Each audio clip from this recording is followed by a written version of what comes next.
Hello, my name is John, and today we'll be reading Riding the Roller Coaster Stock Market by Peter Morici, Washington Times, January 1st, 2019. Holiday parties are fun for economists when the stock market is up and calm. Then we are regaled with stories of savvy picks and personal triumphs. When equities head south along the pattern of a rat seeking out a maze, folks irritably ask, "Professor, what's wrong?" My answer is, not much. Two facts should color assessments of the recent market correction. Stocks are undervalued and the outlook for the U.S. economy remains solid. When stocks peaked in early October, the average price earnings ratio, the price we pay for company profits for the S&P 500 index, it captures about 80% of publicly traded enterprises, was 21. That was well below the quarter-century moving average of 25. Stocks are really inexpensive with average price earnings ratio even lower as company earnings continue to rise. The economy is decelerating. The nearly 4% growth accomplished during the second and third quarters is not sustainable, but the economy will continue to grow close to 3% and is creating more jobs than pessimists thought possible. Factoring in inflation at 2%, corporate profits should continue to rise in the high single digits and support increasing stock prices. Still, the market is in a cyclical funk for several reasons. Both those are more like a kidney stone that will pass, albeit painfully, than a terminal illness.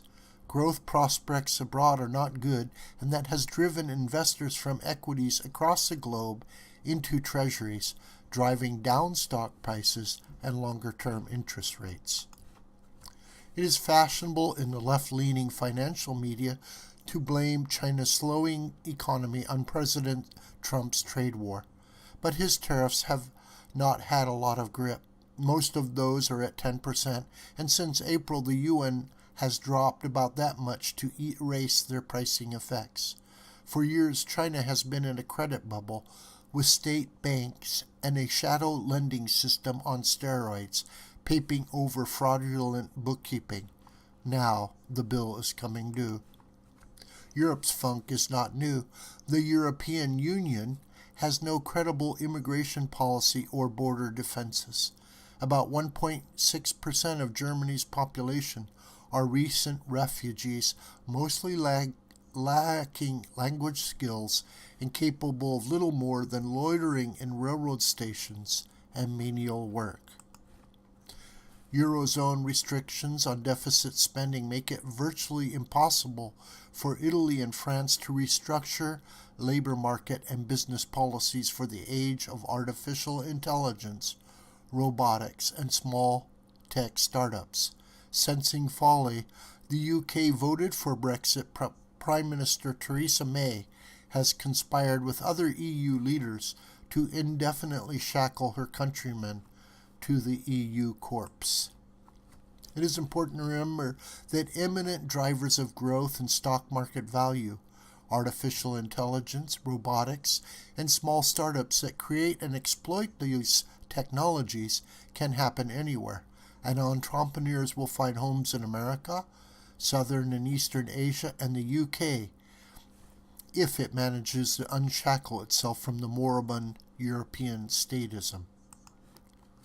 In America, much of the Trump rally was powered by the FANG stocks: Facebook, Apple, Amazon, Netflix, and Google. Apple is approaching market saturation with iPhones and is in the painful process of developing new business lines to redeploy its substantial capital. Google, Amazon, and Facebook face tough antitrust challenges. Facebook and Google must address privacy and fake news issues and have employees in rebellion against their leadership. Netflix faces a host of new direct over-the-internet competitors, flogging movies and original content. Generally, the FANGs have been more volatile in recent months and declined more than the market in general. The good news is that most of the rest of the market is a downright bargain with price earnings significantly under 20. The trade war with China has rattled CEOs and investors, but the one thing I know about major trade talks is that if national leaders believe markets will tank if they fail, they will likely find some kind of face-saving agreement to sign, declare victory, and go home. And gullible Wall Street will break out into euphoria. In the short run, the stock market is not the economy. If that were so, the recent market correction would imply unemployment at 7.3%, not its current 3.7%. In the long run, the economy drives the stock market. In the end, solid economic growth cannot be denied. That is likely where we are headed, and then stock prices will recover. This video is a production of the School of the White Crane. My name is John Brooker, and you can reach me through commentary on this video.